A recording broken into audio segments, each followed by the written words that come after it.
Kažkas sakė, kad vaiką bara. Tokiu atveju susidaro kitas kamuoliukas. Nomeda vėlgi minėjo, vidinis kritikas. Tai tas kamuoliukas yra kitos spalvos, jis jau yra tamsesnis, jis irgi įlenda į mūsų galvą ir yra prisiminimas. Koks? Nesaugu, aš esu blogas, su manim kažkas negerai, man negalima bėgti, man negalima griūt, jeigu nugriūnu, tai negalima verkti, nesgi kaip sako, neverk, nebūk boba.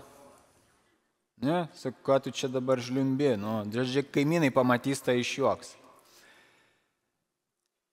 Tai nėra tas elgesys, kurį mes visi norėtumėm, kad mūsų vaikai arba mes būtumėm patyrę.